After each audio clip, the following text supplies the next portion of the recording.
Let your body settle now. Your shoulders, they have been carrying something since this morning, some tension you forgot was there. Let them drop. Just allow them to fall a little lower. Your hands, notice where they are resting, the slight warmth of the palms. You are not holding anything right now. Let the fingers go soft.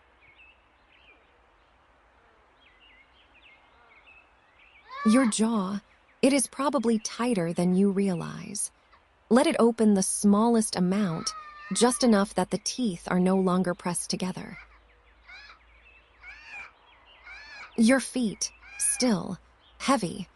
The blanket over them holds the warmth you have already made. The blanket over all of you. Its weight presses down gently. The warmth beneath it is yours.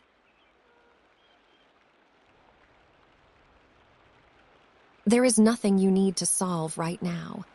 Nothing to plan, nothing to remember. Whatever did not get done today, it will keep. It will all be there tomorrow.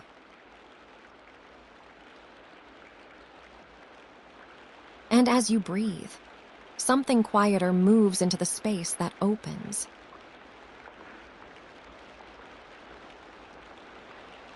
You are in the Medina of Fes. The year is 1885. The old city, Fes el Bali, has stood here since the 9th century, its walls and lanes unchanged in ways that no one who lives here thinks to remark upon. The Sultan Hassan I rules from Meknes. The world beyond the mountains is distant and irrelevant tonight. You have known this Medina your entire life. Tonight you will simply rest here.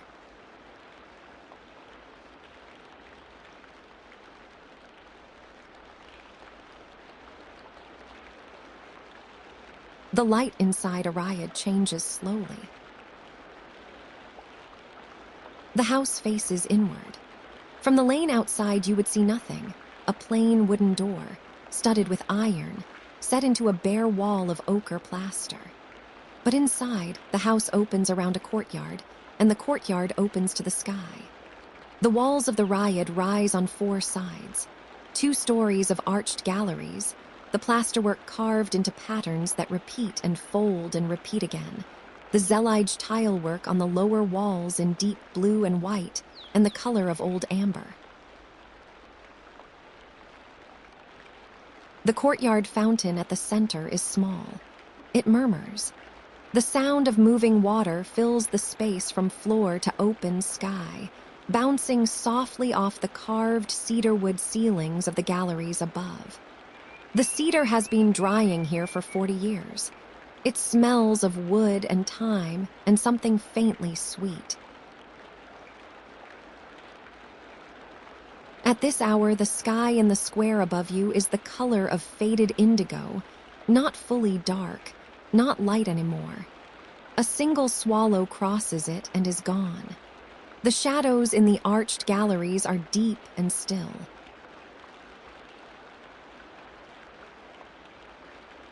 The day is done. The house holds its quiet the way old walls hold warmth. Not silence, the fountain, the distant sound of the city beyond, but something that feels like quiet anyway.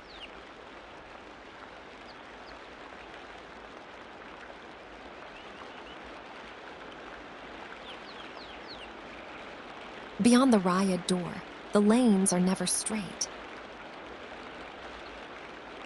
The Medina was not planned. It grew, one house pressing against another, a lane narrowing where 2 families built outward, a covered passage forming where one building was bridged over another. Some lanes are wide enough for 2 people to pass. Some are not. The walls lean toward each other at the top, and in the narrowest places, only a strip of sky is visible directly overhead. The walls are rendered plaster, ochre, pale yellow, a dusty rose where the pigment has faded. At ground level, they are darker, smooth from generations of shoulders brushing past. The sounds are layered. Close, your own footsteps on worn stone beneath the leather of your babouch slippers. Farther, a vendor's call 2 turnings away, carrying clearly then bouncing into nothing as the lane bends. Farther still, the city, continuous and low.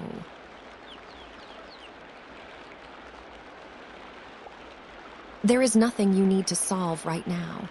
Nothing to find, nothing to plan. The lane knows where it goes.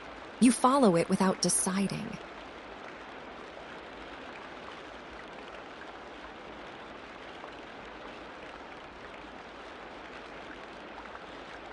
The smell reaches you before the place does. The Chwara tannery sits in a quarter of its own, the vats open to the sky. You are above it, on a terrace overlooking the vats from a distance. The vats are stone, set into the ground in rows. Some are white with quicklime and pigeon dung, which softens the hide. Some are the deep terracotta red of pomegranate bark and poppy flowers. Some are the cold, dark blue of indigo. The hides are laid flat on every roof around the tannery, pale and stiff in the late afternoon, then softening as the damp of evening comes in.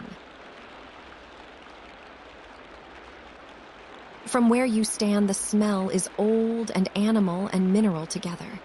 The smell of work, of something being made permanent. The leather of your own slippers came from a place very much like this.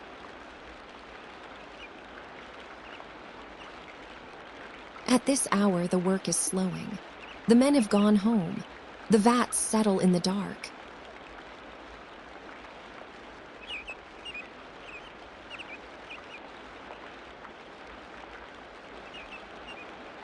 The air in the spice souk is its own weather. The stalls are open-fronted, goods in sacks and wooden trays. Cones of spice in colors almost too vivid. The deep rust orange of cumin, the pale ivory of dried ginger, the sharp yellow of turmeric. And above all of them, the smell of saffron, just a few threads in a small glass, from the fields near Taliuine, 2 days' ride into the mountains. The Ras El Hanout is mixed by each merchant to his own proportion. 30 spices or 40, the recipe not written anywhere. Cinnamon bark in long curls, dried rosebuds, cardamom. The proportions belong to the family that blends them, passed down without paper.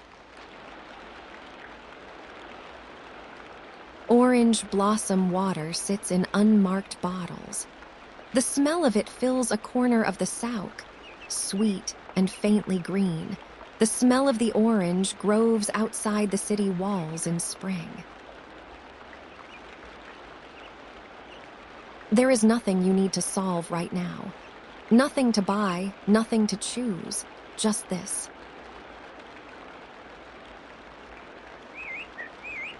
The merchant near you is covering his trays.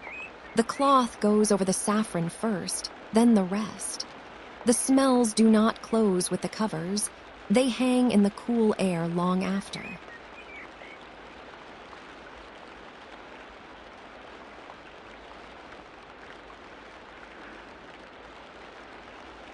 The adhan comes from more than one minaret.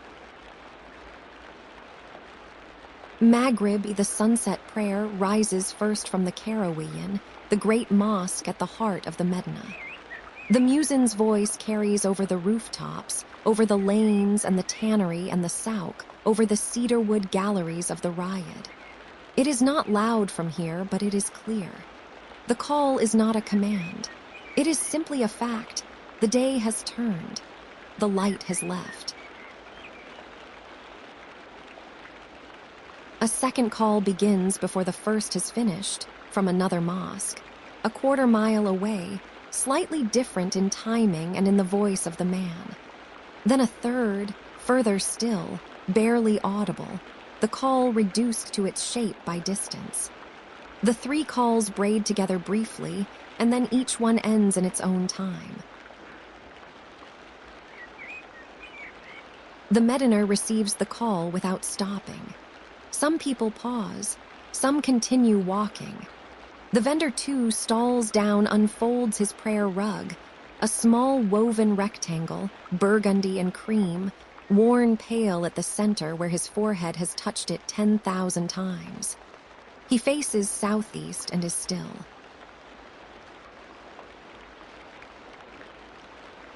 The call fades. The city continues. The night has begun.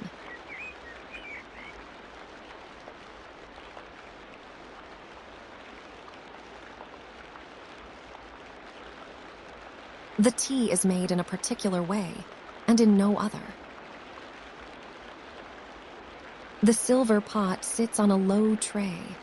The tea is gunpowder green, small dark pellets, tightly rolled, from China by way of the Saharan trade routes. The water has been brought just off the boil. The first steep washes the leaves and is poured away. This is the beginning of the process.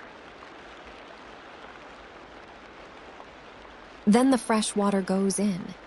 Then the spearmint, not dried, fresh, pressed down into the pot with a wooden spoon until the leaves bruise slightly and release what they are holding. Then the sugar, a great deal of sugar.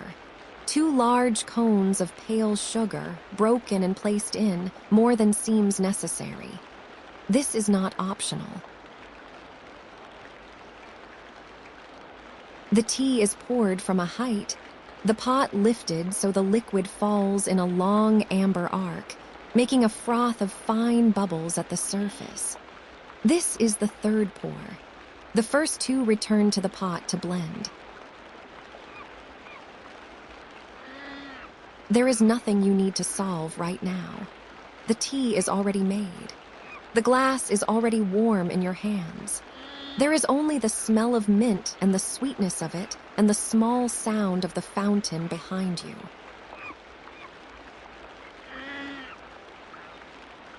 The glass cools slightly. The mint in it is the mint of the garden beyond the south gate, grown in a clay pot with too much water, the way mint prefers it.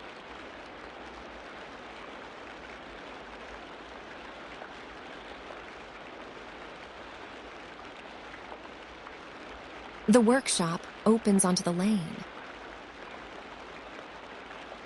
The lantern maker works at a low bench, his face turned toward the light from the lane. He is working brass, thin sheets pierced with a pattern of small holes. An 8-pointed star that generates itself outward, each point becoming the origin of the next. He has drawn this pattern from memory. He will draw it again tomorrow. The finished lanterns hang from the ceiling. Oil lamps inside throw light through the pierced panels, not a solid glow, but a scatter of small points, cast onto the walls of the workshop, onto the lane stones, moving very slightly when the air moves. The pattern on the walls is the same pattern as on the brass, light reading light. The hammer strokes are small and regular. He does not look at his hands.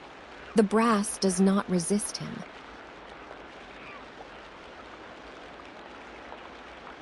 You stand in the lane and watch for a moment, and then you do not watch, and the sound of the hammer continues behind you as you go, smaller and smaller, until the lane bends and there is only the night.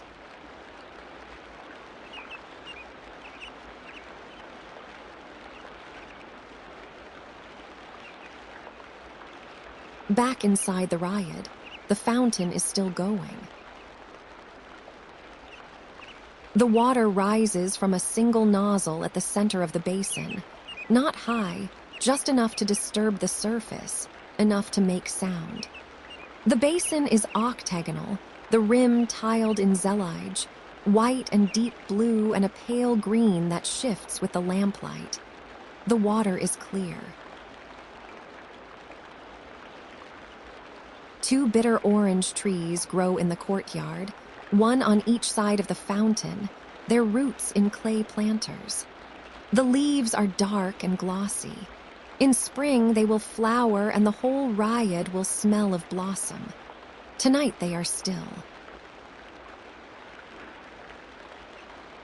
The stars are visible through the square of open sky above. Not all of them, but the bright ones are there, a scattering of white points above the four walls, moving imperceptibly west.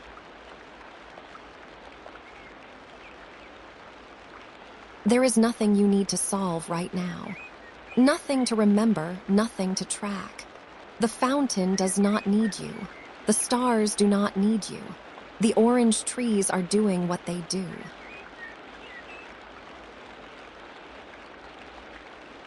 The water moves in the basin, and the lantern light moves with it. The reflection breaking and reforming, with each breath the air takes through the courtyard.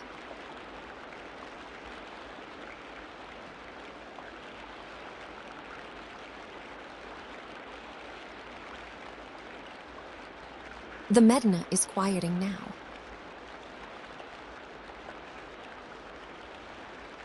The lanes outside the riad have gone still. No vendors, no footsteps, no voices carrying from the souk. The city that was 10,000 people is now only the low murmur of it, distant, like something heard through stone. The walls of the riad are old and thick. They hold the quiet the way they hold the heat, without effort, without noticing.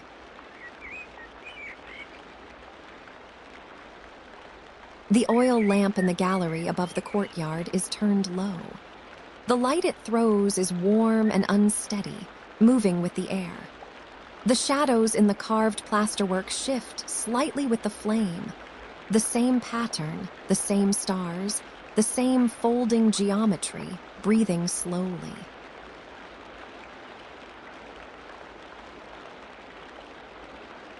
There is nothing you need to solve right now. Nothing to plan, nothing to remember. The Medina is 9 centuries old and will be here in the morning. The fountain will still be running. The orange trees will still be in their pots. The lanes will still know where they go.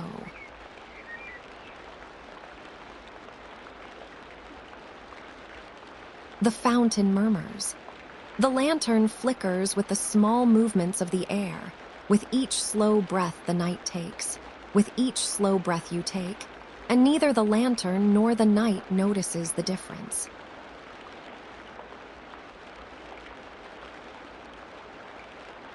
What remains is this, the sound of the water, the warmth of the wool you are lying under, the faint sweetness of mint still on the air, the stars in their slow passage above the four walls.